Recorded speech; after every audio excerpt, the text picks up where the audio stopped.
It's the Monaco Grand Prix this weekend, although I think a lot of us are going to be a bit more excited about the Indy 500 because Monaco, well, it's not quite fit for purpose anymore, is it? The cars are too big, the track's too narrow, the track's too short, there's no overtaking opportunities, it's all just, well, it's pretty much just a tradition at this point that would never happen if it was suggested today.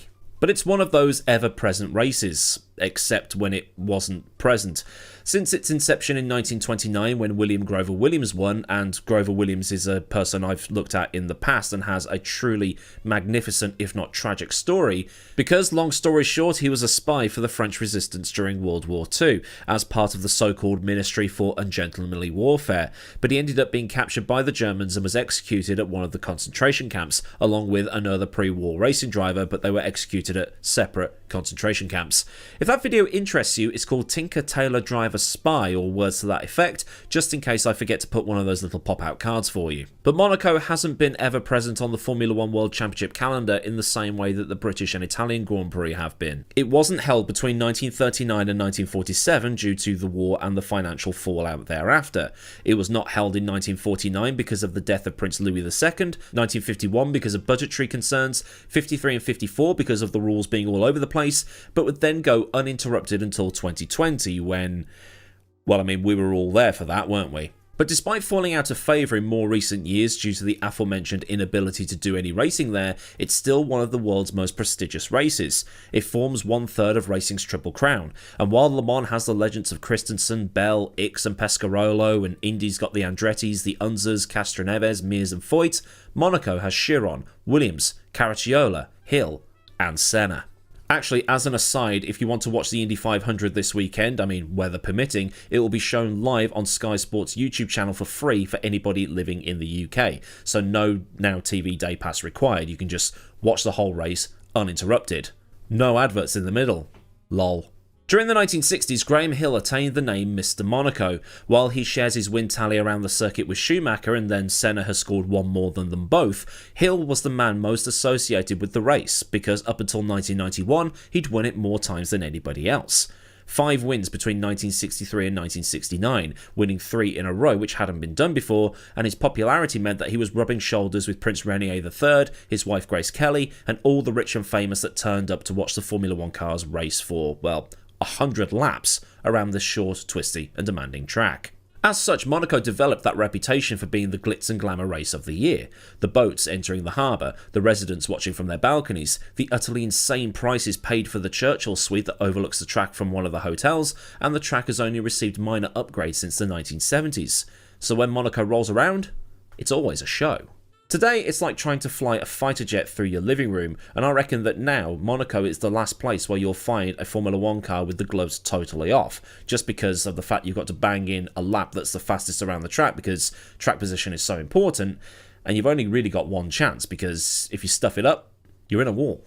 So, in 2004, Monaco rolled around in May, as it often does.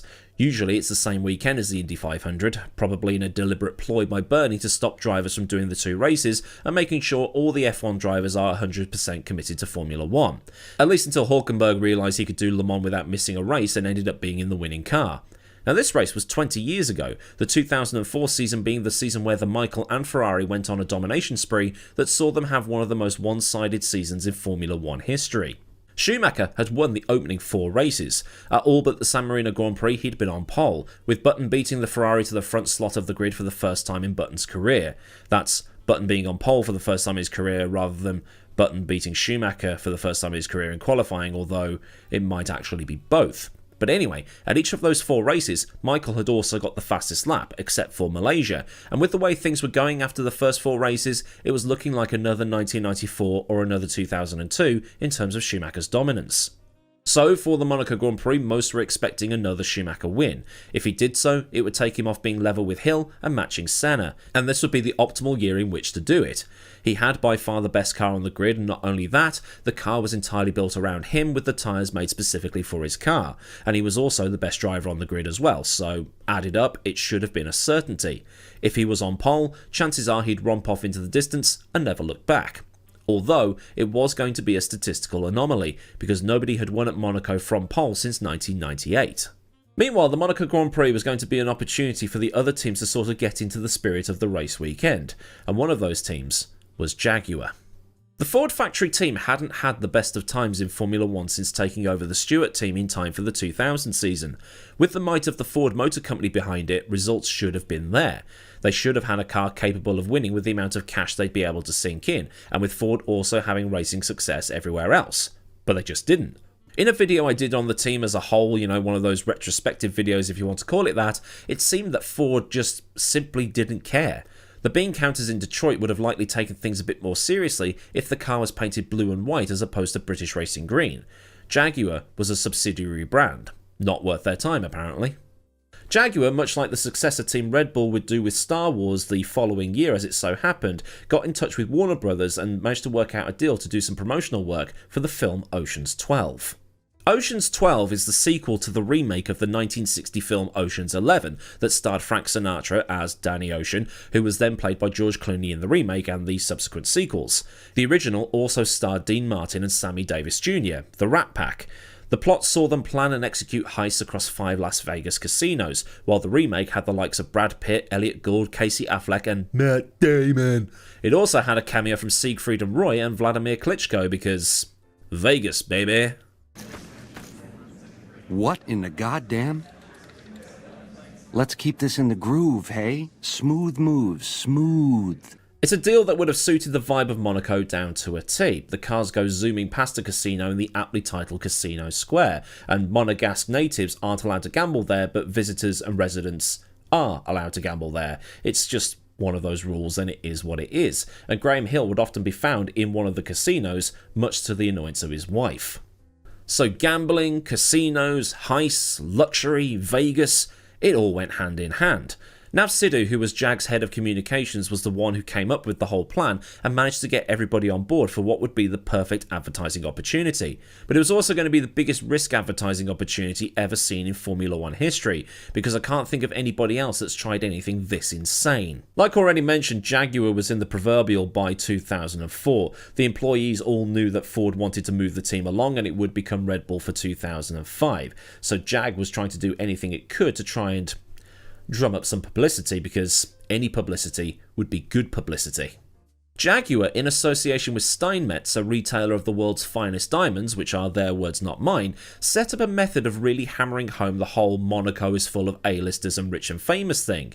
In promotional shots for the race, the team with its 2 drivers, Mark Webber and Christian Klien, as well as George Clooney, Matt Damon and Brad Pitt, stood with the car that had seen a £300,000 diamond, that's GB pounds rather than weight pounds, embedded in the nose cone of the car.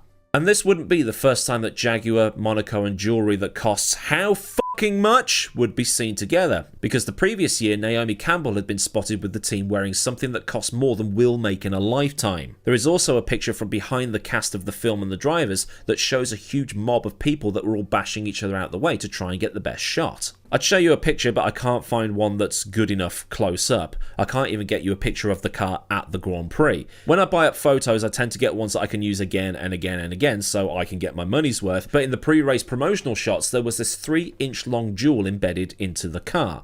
It was pretty big, we're not talking your wife's engagement ring here. What I can tell, this 3-inch diamond was swapped for a smaller one for the actual race, with one on both cars. One for Webber and one for Klien. Qualifying was a massive shake-up. It was one-shot qualifying in those days, and Jarno Trulli surprised everybody by putting his car on pole, with a then record time of 1:13.985. Ralf Schumacher was second with Button in third, and Michael, who was expected to be at the front, was in fifth, half a second off the pace. But factor in the qualifying rules of the time and that it's Monaco, and it probably isn't such a weird thing after all, but I don't remember anything iffy happening during that qualifying session, although Michael's fifth became fourth when the other Schumacher had to take an engine change penalty. The start was aborted twice when Panis' Toyota stalled on the grid, and then Trulli's car started leaking coolant, but when the race began, Trulli led Button into turn 1, while Sato in the other BAR went from 8th to 4th by the first corner, and then his engine exploded 2 laps later. Fisichella and Coulthard were blinded by the cloud that had erupted from the BAR and crashed, with Fizzy rolling his car. Also on lap 1, Jaguar found out that diamonds aren't forever as Klien hit the back of one of the Jordans and then lost his steering into the Lowe's hairpin. He went nose first into the barriers, but on the footage you can see that there is a substantial chunk of the nose cone missing, where there was once a £300,000 diamond. It was lost at some point prior to that accident. Sidhu recalled the incident by saying that when Klien went nose first into the barrier at Lowe's, his phone started blowing up, with executives from Jaguar and Ford going, "Nav, please tell me you've got this diamond." Now what had happened was Klien had hit the Jordan at Mirabeau, which is the previous corner. A lot of people think the diamond got lost when he went into the wall at Lowe's, but if you look at the footage, the nose is completely caved in. The diamond is missing, so it was lost prior to going into the barrier, and James Moy and other photographers who were there say the same thing. That diamond was lost prior to Lowe's. Nobody knows where it is. It could have ended up anywhere. It could be in a hedge near Mirabeau Corner, it could have gone down a drain, it could be in somebody's garden, if they have gardens in Monte Carlo, but either way, it could be anywhere. That is, at least, if it is actually a diamond, because a lot of people are pretty skeptical about it. People think it can't be real, because that much risk for a race where losing a front wing happens every year? Nah, it's not real. It can't be. Sidhu is, however, convinced that somebody somewhere has got the diamond. He reckons if someone did have it and if it was fake, we'd know by now, because whoever found it would have got it valued. Although imagine trying to explain that to the bloke at the jewellers. "Oh, this? Yeah, it's my great-great-great-grandmother's? Yeah, she was pretty loaded before the Great Depression hit." Only for the jeweller to go, "Okay, so why have the words Benson and Hedges been imprinted in this?" Just imagine it playing out like the steamed hams bit from The Simpsons, but at the same time I would like to know what you think. Was it real, and was it actually a £300,000 diamond, or was it a cubic zirconia, i.e. fake? But at the same time, if you did have that diamond, would you be stupid enough to let the world know that you had it? Webber, on the other hand, managed to return the car in one piece. He didn't finish the race as his gearbox went, but at least one of the diamonds came back. Trulli, meanwhile, won the race. It was the first and only win of his career, and a retrospective of Trulli's career like the ones I did with Coulthard, Alesi, Vettel and so on does need to be done, because the Trulli train is part of my childhood. I'm also anticipating a few comments telling me that I've forgotten about Schumacher and Montoya and what happened in the tunnel behind the safety car and who was to blame and all that other stuff, but I haven't forgotten. That's just something I want to do in the future. Today is about the diamonds. We'll do all of that later on because, well, I've been taking up a lot of time just with the diamonds and the whole story here, so I might as well do that one later on and make that into its own separate dedicated video where we can get into the details and all that. So nothing has been forgotten. I'm just going to do that at another point. In the immediate aftermath of the accident, you probably would have been able to find it if you got lucky. But we're 20 years down the line. 20 years ago yesterday, as it so happens, and you're probably not going to find it now. It's gone forever, most likely, but I reckon if you did manage to find it in that 1 in a zillion chance, then I think you should be able to keep it. Right, statute of limitations has got to be up about now, right? But as I later found out, this wasn't the end of the story for the diamonds, because in addition to having one of its most expensive lumps of carbon go missing in Monaco, the CEO of Steinmetz was detained as part of a fraud investigation in 2017, which might end up adding fuel to the fire as to the diamond being fake. But it will remain a mystery as to where it ended up.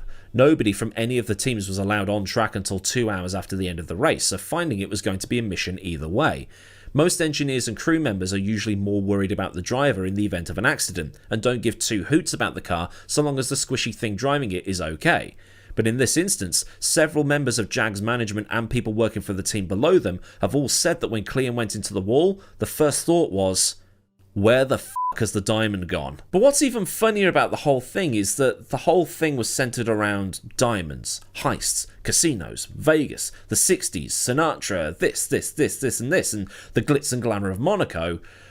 But the whole promotion thing, it was for a film that had nothing to do with diamonds, because the plot of Ocean's 12 saw them trying to rob a Fabergé egg. So then, a look at the time Jaguar found out that diamonds aren't forever. If this has been an interesting look through the motorsport history books, then like this video so I know I've done a good job, and for more like this, get subscribed with the bell on so you never miss out on anything else I do around here. Massive thanks as ever to the fine bunch of lads at Patreon for the support. And if you want to help me out a little bit further, then a link to Patreon is in the description, along with links to Discord, socials, and other bits and pieces that you might want or need to know. Or there's super thanks if you want to refill my coffee cup or otherwise do a one-off donation. or there's memberships for those that just want to spam Roberto Moreno emojis in the comments. So until next time, I've been Aidan Millward. Have a great day wherever you are, and goodbye.